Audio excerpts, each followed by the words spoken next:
Do you own a service business? If so, you may want to pay attention. Do you remember why you started that business in the first place? All the time and financial freedom you were going to have with your family and friends? Then you ended up wearing so many different hats in your business, and the thought around growing the business means more time at work, less time with family and friends, and more headaches with employees. If that's you, we have the solution. It's a simple formula that works, and it starts with structuring your business in a simple way that makes everything else easier. Finding and hiring the right people that actually help you grow the business, and helping you implement the key things to make your whole team more efficient and effective. This is the Pivot Ready Business System by Bergflow. We've helped hundreds of small service businesses grow and become highly successful. Elevate your opportunities, profits, and time freedom. Visit www.bergflow.com/podcast to claim your free video to learn more. You're just minutes away from learning how to transform your service business and your life.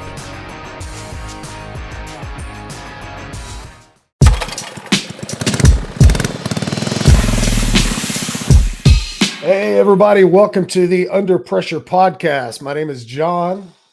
I'm your host, of course, and we're going to be talking about all things business and under pressure. We got an awesome guest with us today, Marvin Salcido. I'm saying your last name correctly, right? Yes, sir. Okay. Some people are very particular about that, so I want to make sure I get it right. No, you're good. I've been called Awesome. everything under the book, so I'm good.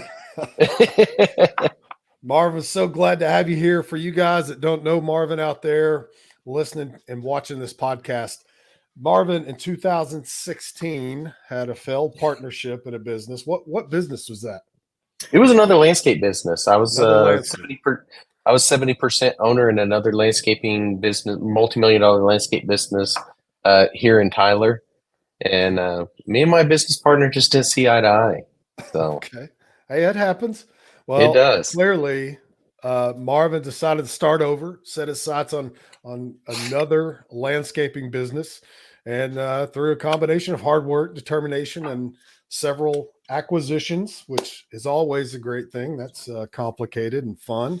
Marvin was able to grow his business significantly over the past 6 years, and by 2022, his business had reached an impressive high, boasting $5 million in sales and securing a spot in the Inc. 5,000 list of fastest growing privately held companies in America, and that is phenomenal. So, in addition to that, you have a mechanic rod shop.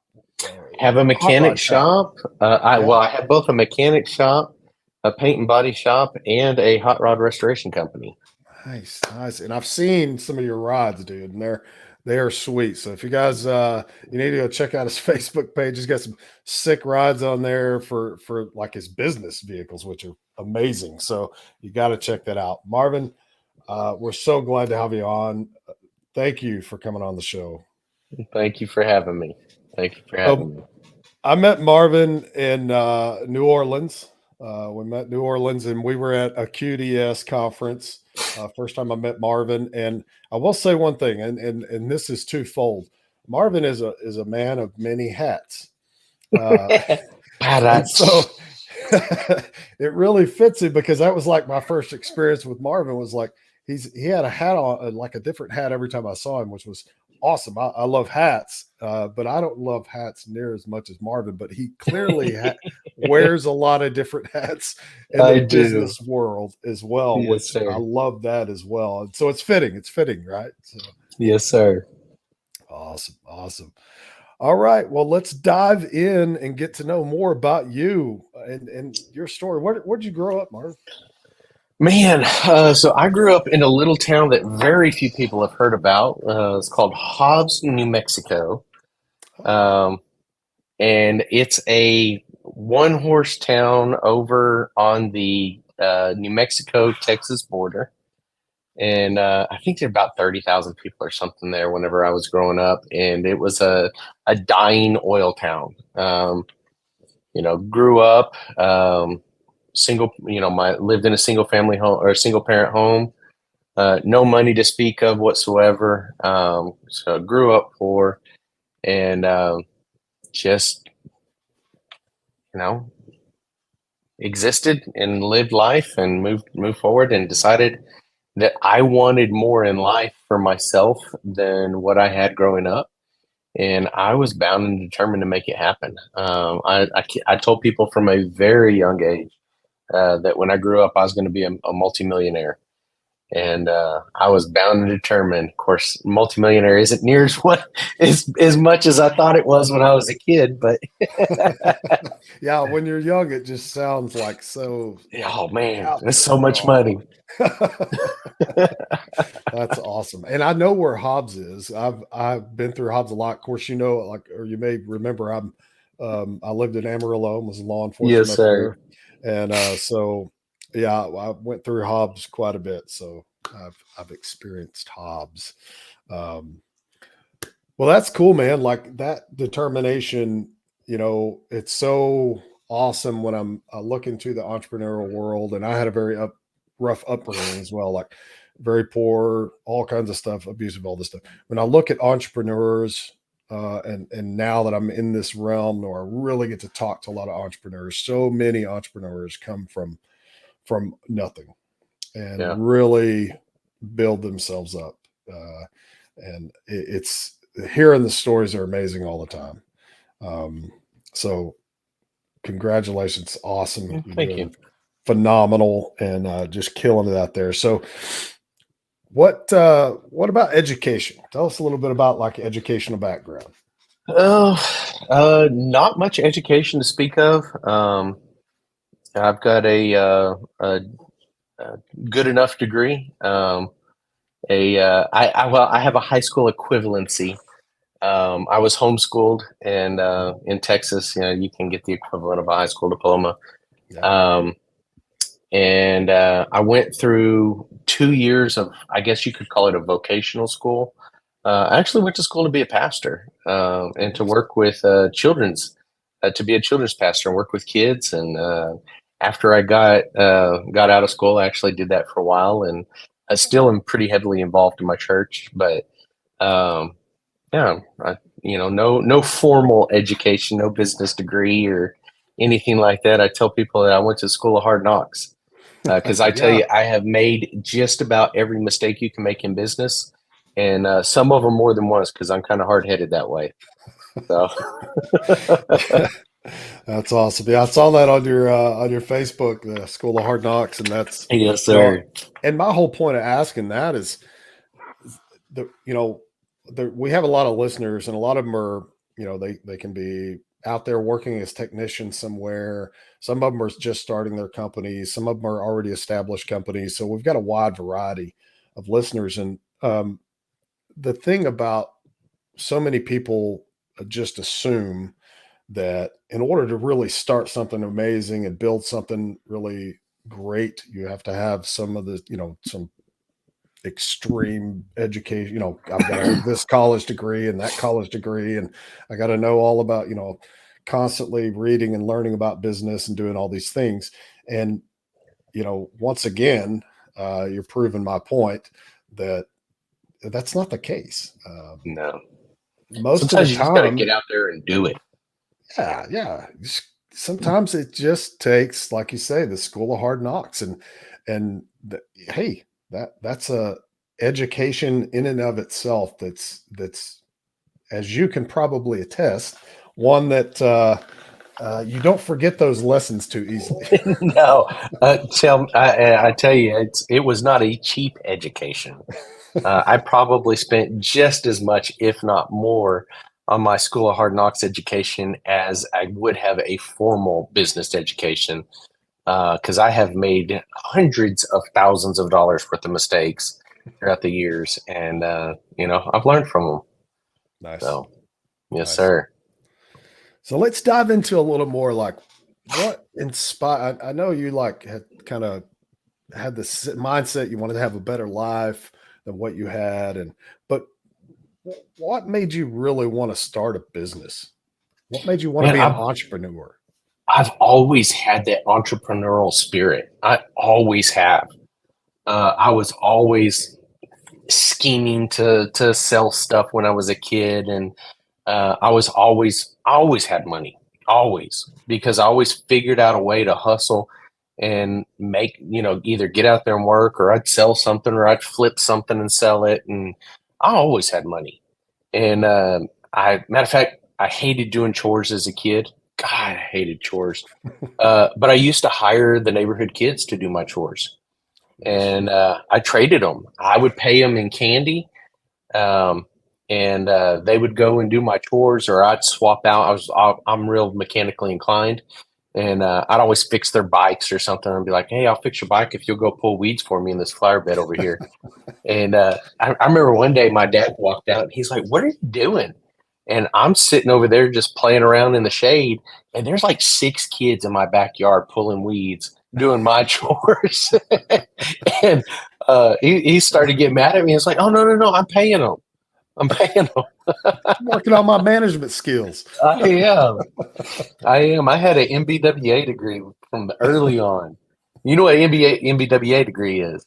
What's It's that? management by walking around. That's awesome. Hey, that's cool though, man. Like just having that, and that's another thing I hear a lot is like that desire that's it's just kind of there, wanting to do. And and you've probably heard this as well because I know you do some business coaching as well. Uh, I hear so many entrepreneurs that say they like sucked in all their jobs, like conventional jobs that they went and did. They just Yeah. sucked at them. And it was because they weren't doing what they wanted to do. Like they had that entrepreneurial spirit about them. So Yeah. I mean, I can work for somebody else because I know how to fall in line and do what I'm told. I'm not a good employee. I'm yeah, I know I'm not. I do much better owning my own gig, and I've worked for myself since I was 18. sure. I mean, I just turned 40. Well, crap, it's been 6, 8 months ago now, but I've worked for myself since I was 18. I haven't worked for anybody else, and man, I wouldn't have it any other way. I love Yeah. it, even That's with all the highs and all the low lows. I still love it. it's good, man. So why lawn? Why the lawn business? Really, no other reason than I knew how to do it. Um, it wasn't because I love mowing yards or anything else. Um, in in all reality, um, it's not because I'm that much better at it. I'm good at it. I mean, I knew how to do it, and it just I knew how to do it. Whenever I went to go start something, it was a toss up between mowing yards and painting houses, and I'm good at both. I don't have the patience to paint. So I hear that. it ended up being mowing yards. But um, you know, growing up, I wanted to work on computers. I wanted to be a coder and learn C plus and C plus plus and be a hacker and all that kind of stuff. But um, it's what I knew how to do. And I probably shouldn't be in landscaping because I'm allergic to grass and trees. Uh, I really am. I truly am. I've had the test done, and I'm allergic to grass and trees. I'm not allergic to poison ivy, poison oak, or poison sumac. Just all the normal stuff that everybody has. So Nice. yeah. Well, there you go. Luckily, you can have more of people out there doing that for you, and maybe you can do some of the office stuff. Now that's what I do. Yes, You can sir. work on the business, and they can work in the business. Exactly. Yes, sir. That's awesome. So, starting business, you said you made a lot of mistakes, and Man. let's let's talk about that a little bit. So, obviously, we know like you had a partner, and it didn't work. Y'all didn't get along. What like tell me about how you began to learn about like did you have systems in place? Is that what you were missing? What was the structure? What was going on there? So for many, many years, and long before my partnership, I just flew by the seat of my pants. I figured it out as I went. I've always been kind of one of those guys that I jump off the cliff and I'll figure out how to build a plane on the way down. Sure. I've been like that my entire life. And that's how I kind of did business. I just figured it out. And most of the time, I did okay. Yeah. And it was mainly because I could out earn my stupidity. I could outsell my stupidity. And I just happened to be a good salesperson, and I could get out there and I could hustle and I could sell. Was I making any money? I thought I was. But when we really, really boiled into the numbers and really dug into them, I wasn't making nothing. I was spinning my wheels. I call it rocking chair syndrome. There was lots of movement, but no forward progress. And I had rocking chair syndrome to the max. Yeah. And it wasn't until, man, I was probably 13, 14 years, 15 years into business, did I actually start learning how to do business. Yeah. Before that, I just kind of halfway figured it out. And, I kept the plate spinning just enough that I was lucky and I made it. But it wasn't until I got a mentor, I got into a mastermind group, and they actually started teaching me about the business behind business, how to actually do business, how to price your jobs right, how to, price that, people need to pay for, all the years of my education, not the time that it takes me on the job. Yeah. Just because I'm efficient and I know how to do it right and I can get it done fast does not mean I should be penalized because of that. People need to pay me appropriately. And before, I didn't know that. I just bid how everybody else was. I'd ask the other landscapers that I saw around town, well, how much would you charge for that? And I just bid about what they were bidding. Well, what I didn't know is they were broke too. And they couldn't afford to fix their stuff. They couldn't afford to hire right. They couldn't afford 401ks and vacation. And now everybody who worked for me, they get vacation pay, 401k with a match. They got sick days and health insurance, and we pay for gym memberships and all kinds of lots of benefits for working for us. And the only way that we're able to afford that is we price appropriately. And I'm not ashamed of my pricing now. I used to be afraid to ask people to pay me what I'm worth. Right. And, it took me a long time to realize that I was making that decision for them. Mm-hmm. I need to allow them to make that decision. I don't need to think with other people's wallets. Right. I need to let them think with their wallet. Because in all reality, some of these people that we do work for, they live in a different world than I do. I make decent money. Don't get me wrong. I'm not hurting here, but these people live in a different world. Yeah. I've got some clients. They have cars worth more than my house. Yeah. And I can't fathom that. Like, I don't understand driving around a vehicle that's worth more than my house. Like, I don't know. It's just, of course, You and me a lot of both. that. A lot of that's my upbringing. I grew up with no money, and that's how I was raised. But it doesn't mean I need to make the decision for them and not ask them to pay me more because costs have gone up. There were times when I remember very specifically, it was a decade before I raised prices on some people. Wow. A They were decade. loving you. Oh, man. Absolutely, they love me. But in that time, fuel went up and insurance went up and vehicle costs and equipment costs. And who ate that? Yeah. Me. I ate it because I wasn't smart enough to know that I need to charge appropriately. And then when I went up, they're like, I was wondering when you were going to go up on your prices. Like, wow. Yeah. I should have done this a long time ago. I remember one guy, we went up on him like 900%. 900%. And he stayed on as a client. Yeah. Well, and I'm sure this guy, you guys have been doing great work for him. And, for a lot of people, and to your point, a lot of people, especially if you're doing phenomenal work for them, and clearly you guys are, it's more of a hassle to switch. And, you know, also there's this thing people forget about. And if you treat people with respect and dignity and, you know, and really just being smart business minded, Yeah. want to do work with you. They want your company doing their stuff, and this relationship builds, right? This Yeah. rapport builds this, and you establish that, and people actually, heck, I'm that way. I'll pay extra money. Someone can come to me and tell me, "Hey, this is this much," and someone else comes and says it's almost twice as much. Well, sometimes I base my opinion on that on the relationship. Like, how did they treat me when You've I already built a rapport with them. yeah, It's worth the extra money to stay with them.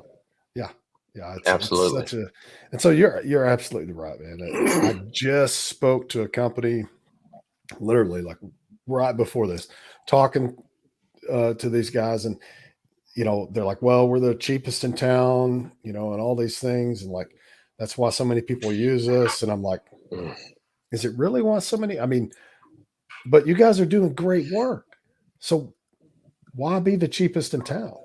Know Yeah. your value. Why be in a race to the bottom? Yeah, exactly. Like, know your value. It's going to be fine. You're going to be okay because you guys treat people so well, and you're just so amazing, and they want to work with you. Now, it just so happens you're going to be the cheapest in town, which is great for them, but they're probably going to do that anyway. So Yeah. that's a really good point. I tell people in my sales process, look, I'm not going to be the cheapest. I can, as a matter of fact, I'll probably be the most expensive, but I'm dang good at what I do. I stand behind my work, and we're going to be around if anything goes wrong. And you know what? We stand behind all of our work. We ain't going anywhere. We have a long-standing reputation in this town. I've got deep roots, and I'm here, and I'm not going anywhere. And that means something. Yeah, yeah, Because you know what? The cheap guy, yeah, he may be cheap, but you know what? Next week he's going to be gone. You're not going to be able to get a hold of him. Yeah, he may have been $10,000 cheaper in that landscaping project, but when you need warranty work done, you're going to have to call me to come back and rip it out and do it right the second time around, and it's going to cost you more than had you went with me in the first place because you have to do it twice. But your first guy, he's gone. He disappeared. yep, that's right. Another story from today. Somebody was just talking about that. They had to go and redo somebody's job. That's so true. So tell me about, like, you started learning, obviously, like, you didn't know these things, and now you're growing, you're learning, you're starting to put all these pieces together. You talked about a mentor, right? And Yes, and sir. I think this is one area that I really kind of want to dive into, because I know that you're doing business coaching, and then you've got businesses. And here's where, and I know, Berkflow does coaching. Uh, but here's the thing: I have a lot of conversations, and I know that you've had some of these. I want you to kind of express, like, on the mentor side of it, not even like from the coaching aspect, but from the Yeah. mentor side, what I want these people to hear, like, what is the importance of that? Well, you gotta remember that you don't know what you don't know. And if you're out there and you're trying to fly by the seat of your pants like I did for many years, you may get lucky and you may have some margin of success. But in order to scale properly, you have to know business. You have to know your numbers. You have to understand, margins and, how to price things appropriately so that at the end of the day, you actually make money. Yeah. Because if you're just stumbling around and I hope I price this right. You might get lucky sometimes, but sometimes it's going to bite you in the butt. And, hopefully you're lucky more often than not and you live to fight another day. But I was talking with a guy this week, and he's looking at closing his doors Mm, because he hasn't been pricing right. He's phenomenal at the work he does. but he sucks at the business side of business. Yeah. And, having that right person, that quote unquote easy button, somebody to help you figure out what to do and better yet, what not to do is worth its weight in gold. For the first time I scaled my business, I had a margin of success. And, I grew my business, reached, about $1 million in business, in sales, merged with my then business partner. And then we grew it to 2 million and then 3 million. And the year we hit 3.2 million, we lost $20,000. Mm. We had negative net cash flow or negative net profit. Right. We lost 20 grand that year. Yeah. And we should have been making money like crazy. But we didn't understand the numbers. We didn't understand how to price things appropriately so that we actually made money. I got that mentor. I started in that mastermind group, and it was actually the final year of my partnership. And then just before I stepped off and, out on my own. And then when I did step back out on my own and I was able to redo things the right way, I scaled phenomenally faster. I went from nothing to 1 million in like 3 years versus the first time around it took me like 7 or 8 years. Yeah. And I lucked into doing that the first time. I should have never made it to 1 million, but somehow I did. But the second time around, I was strategic in what I did, and I was able to scale quickly. And I tell you, one of the biggest things in business is doing things on purpose with a purpose. Yeah. And if you can get out there and you can be strategic about what you do and do it on purpose, you're going to scale your business. You're going to grow your business. But if you just stumble around and hope you make it, like I said, you'll have a margin of success, but you'll never achieve your full success that you could have been, your full margin of success. And Yes. I want people to grow. I want people to achieve everything that they can be, and that's why I coach. That's why I do what I do. Absolutely. And we love seeing it. We love, talking to business owners, and many of them are newer and some of them have been around a while, and occasionally I run across some that in different service companies, and maybe they're having the conversation and they may be sitting at, we have to at some point talk about revenue, right? I've got to ask the question, what are you revving? Like, just got to know their business. And, they'll be like, well, it's $200,000, man. I'm killing it. And I'm like, hey, okay, how long have you been in business? 20, 25 years. I'm like, and so I'm sitting there thinking like, this is where, and I want you guys to hear this out here. There's nothing wrong with making that if that's where you want to stay, but there are companies out there, there are businesses that are just killing it. And you'll see it time and time again. If you go ask them, like, they're doing millions in your same industry, how are they getting there? How are they doing it? And I can promise you'll have that conversation. It's because they have a mentor. They've gone to someone, they're taking advice. And these guys are like, they'll say, well, what are you going to tell me I don't already know? I'm like, I can actually tell you lots of things you don't already know right now. But I don't know everything, and Marvin doesn't know everything. And it's just like you said earlier, we don't know what we don't know.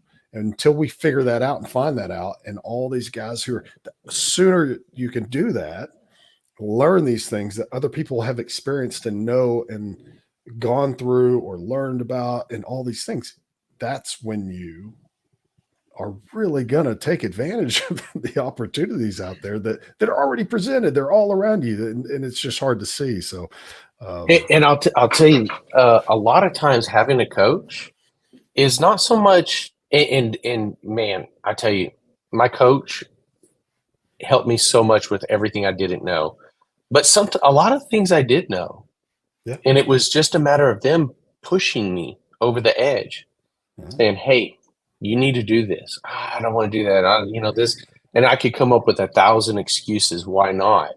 Sure. And they're like, but this is going to help you be profitable. Yeah, but the clients and this and he's like, but this is going to help you be profitable. Yeah, but in the feelings and but this is okay. You're right. Had a guy that I coach reach out to me today, and we were on a coaching call last week, and I told him we were talking about a particular employee and how they're toxic to their business. And whenever I look at if I need to fire somebody, I always use zero-based thinking. I go back, and if I could going back to the very beginning when when I hired them for the first time, if I knew everything that I know today, would I go back and rehire them? If the answer is no, then you need to fire them immediately. And if the answer is yes, you would have hired them, then you need to come up with a solution and kind of figure out what work through your problems. Well, this person, their answer was no. And I said, then you need to fire them right away. And he came up with some excuses. And I said, dude, you need to fire them. They are going to tear your business apart from the inside. They are toxic to your business.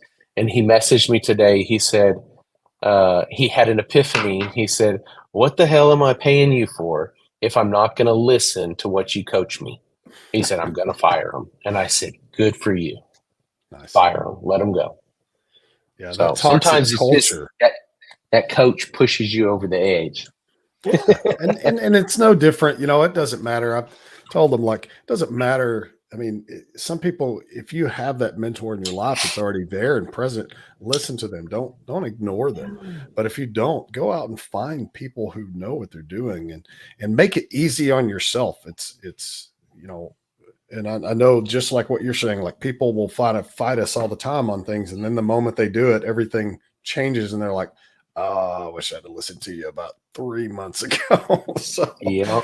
But these are the things, like, this is what I want people to hear, especially like from you and where you're at right now. Like, you've got these businesses, and the importance of that, knowing that not only are you experiencing that from that coaching side and seeing it out there, but you've seen it in your businesses and have experienced that coming up. So, it's really something that everyone needs to hear. Yeah. And the structure, getting all that correct as quickly as you can. Yeah, I don't know, man. It's gold. It's gold. Let's talk a little bit about hiring here. What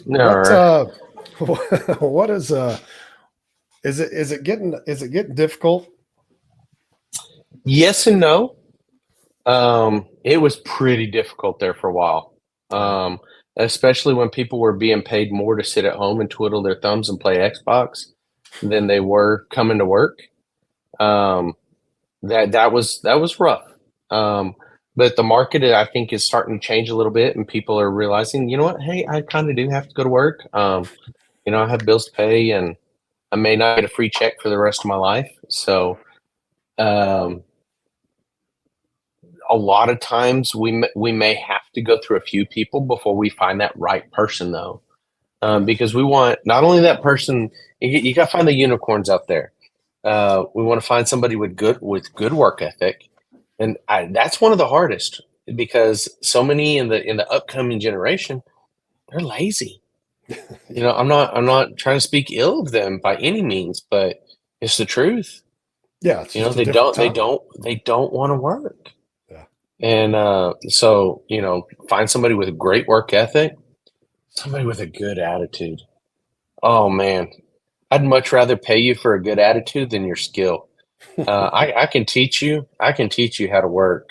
I can teach you the skills of the job if you have a good attitude. If you're going to show up and you're going to try your best every day, have a smile on your face, have a good attitude about it, man, you'll go far with me. I'll teach you. I'll teach you how to landscape. I'll teach you how to mow. I'll teach you how to whatever. We can teach that. I can't teach you how to have a good attitude. I can't teach you to have the work ethic to get up early and be to work on time and actually try. Yeah. But is it getting easier? Yeah, I think it's getting a little easier. Sometimes we do have to go through a few people before we find that diamond in the rough or that unicorn out there.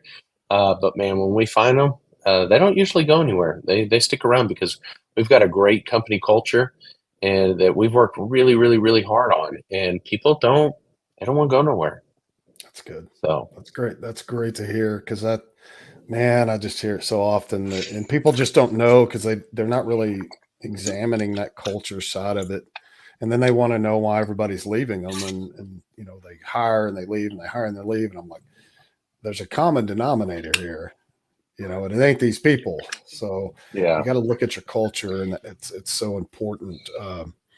We're hearing a lot of companies and you're right. We've heard that there's several that are kind of coming out of that, but the hiring just seems to be tough for everybody and finding what we call talent, that talent. But so, and it's something maybe you guys do it, but looking around and people miss things like even, if you're sitting in a restaurant and you have a great waiter or waitress coming over and they're doing a man, phenomenal job and they're polite and they've got a great personality and they're just bright and intelligent, it's time to recruit.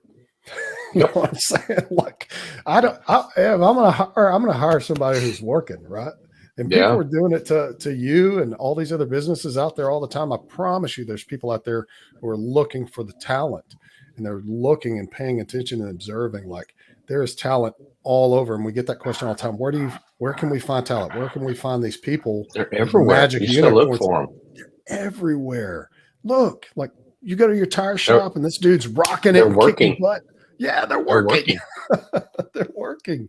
Do you want to hire somebody unemployed or you want to hire somebody employed who's out there Yeah, kicking butt? And people are like, well, what am I supposed to do? I'm just going to steal. That ain't stealing. It's called providing opportunity. And if they yeah. want that opportunity, then so be it. And I've made job offers to some random people before. yeah, And sometimes it works, sometimes it doesn't. But like you said, you provide the opportunity. Look for yeah. that skill. You look for that that something that you can't teach, but they have it. Yeah. So tell me about like what this entrepreneurial life, what you're doing. I know clearly you've expressed it's been challenging, and all these guys out there listening that are entrepreneurs, I know you guys have struggled and all these things. But what's wh- what's the one of the best parts for you about working, for yourself, working in your business, on your business, in this growth process, and all the things? What just stands out to you that's just been phenomenal? For me, two things. One is the freedom that I have now. Now, early on, I was married to my business. But then again, I also didn't have systems and processes, and I didn't set my businesses up right. But now I have freedom because I have things set up properly. And then along with that, um, I, I love teaching other people to do what I do. Yeah, This is my passion. Coaching is what I absolutely love to do. And it's what I spend the majority of my days doing. yeah, Do I make as much money doing that as I do working in my landscape business or whatever else? No. It's actually one of the things that I make the least amount of money per hour, but it's where I get the most fulfillment. yes, And because I'm able to help other people. When somebody comes to you and they're like, Coach, I've been fighting with my wife and I don't know what to do. We're always at each other's throats. And, how do I make this work with business? And I have to work in my business. And, I just don't know what to do anymore. And, not only do you become business counselor, but you become marriage counselor and children's counselor and, everything else, money advisor and, uh, but you can help guide them in the right direction and say, look, this is what I've done. And this is what helped me. And this is, where I have seen the most success in my business and in my life. And, this has helped me live to fight another day. And, if I were you, this is what I would try. This is what I would do. That's great. Yeah, and you really touched on another part of this that people, when you hear the phrase like business, it's not personal. It's all personal. Yeah, go and tell that to a business owner.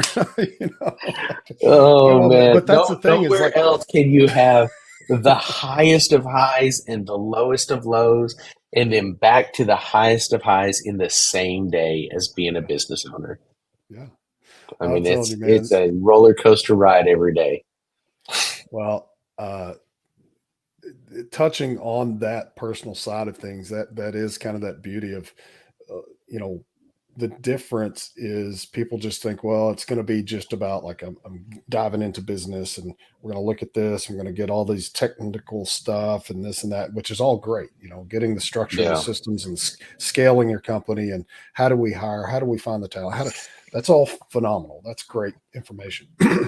But what you just touched on the personal side of things, how your personal life is oftentimes can show up in your business world, and it can wreak havoc. And I know based on what you're just telling me, you've seen it. And so that having that aspect as well, being able to see people and talk to them and help them, that's awesome. yeah, Personally, and fulfillment, you talked about fulfillment, wealth building, adventure, fun. What are you guys doing? Like, what are you doing with your time? Are you getting time freedom and financial freedom? What steps are you taking to get there? What do how are your relationships? All that matters. It's such yeah. a great thing. Yeah. Oh yeah, absolutely. So tell me, or tell our audience out here, if you had to give like your like one piece of advice for someone starting out or Hmm. early on in their entrepreneurial career, what's that one thing they should do that's really gonna to help them? And it can be more than one, maybe one or two, but like just something that if you can think back and think, if I could have done this at this time and would have done it, it would have changed my trajectory immediately. I think two things, and Okay. I think I said both of them earlier, but one is to do things on purpose with a purpose. Be intentional with what you do for your business. That means set your systems and your processes up. You know, be diligent in writing down what you do so that you can train the next person, rather than you hire an office person and then you're just like, oh, um, here's what we do. No, you've already written it all down. You're being intentional with it. You already have things set up and ready to go. Yeah. So I think that'd be number one is be intentional. Be intentional. And then number two is charge what you're worth. Don't be afraid to charge what you're worth. And I'm not saying get out there and overcharge and rob people, but charge what you're worth. Don't be afraid of that. I was afraid of that for a long, long, long time. And when I finally made that leap and started going up on my prices, I lost far fewer people than I thought I was going to. This last hike I did in prices, I mean, it was a pretty significant hike. I think we went up like 20% or something like that. And I think we lost 1% of the clients that we went up on. I mean, it was so minimal, I didn't even notice it. Like it was nothing. I didn't even realize it. But do you want to be busy or do you want to be profitable? Right. I want to be profitable. Yeah. So charge what you're worth. Awesome. Love it. Love it. Great advice for you guys. Listen to him. He knows what he's talking about. Uh, so, what about should not do? And I know you can kind of twist that in Oh the man. same, but like a should not, like avoid this uh, as soon as possible. Should not. Don't.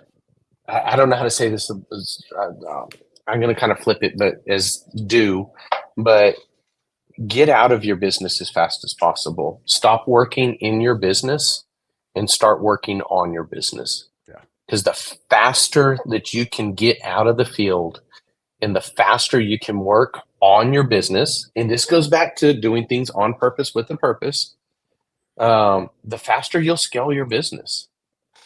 But if you're mowing yards or plumbing or electrical or whatever all day long, every day, and you're just going from one job to the next, to the next, to the next, and you're getting phone calls and you don't have time to take phone calls, so you're letting them go to voicemail.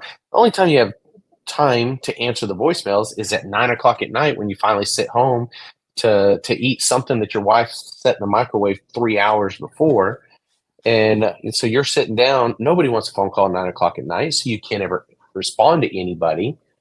And then when you do get out there and you meet with them 2 weeks from now, because that's the only time that you have time to, they've already either got the job done or they've already decided on somebody else. Or if you do get lucky enough to be able to put a quote together, how fast are you going to be able to put it together? Because you're working in your business every day. It's going to be another 2 weeks from now. It's been a month from the time they called you to the time that you actually get a quote back to them. Well, that's no way to run a business. Statistically, the first person to actually get the job, get a quote back to somebody, is the one who's going to land the job. Yeah. So get your butt out of the field, hire somebody. I don't care if you hire an answering service. That's what I did the second time around. From day one, I hired an answering service. And I was like, look, you answer the calls, you do all this, you only escalate it to me if it's absolutely necessary. And we were able to work together, and they troubleshot for me. They put quotes together for me because I had a rate matrix set out. They went into my CRM. They put quotes together for me. They were able to take so much off of my plate as being a third party. People thought they were in my office, and I got comments all the time. Oh man, the ladies in your office are amazing. I love this lady and that lady, and they're so helpful. And all I was doing was creating time for myself by offloading that onto somebody else so I could focus on what only I could do as a business owner versus answering the phone. Not saying that those tasks are menial, but you need to free yourself up to do what only you can do. Nice. And you'll scale your business. Avoid working in your business as soon as you can so you can work on your business. Absolutely. Great advice. Yeah, I love it. Any final thoughts, Marvin, for listeners out there? Yeah, you're not alone. So many of us as business owners, we feel like we are the only ones out there with our problems. And I realize in the circle you may run, you may be the only one with these through the same problem,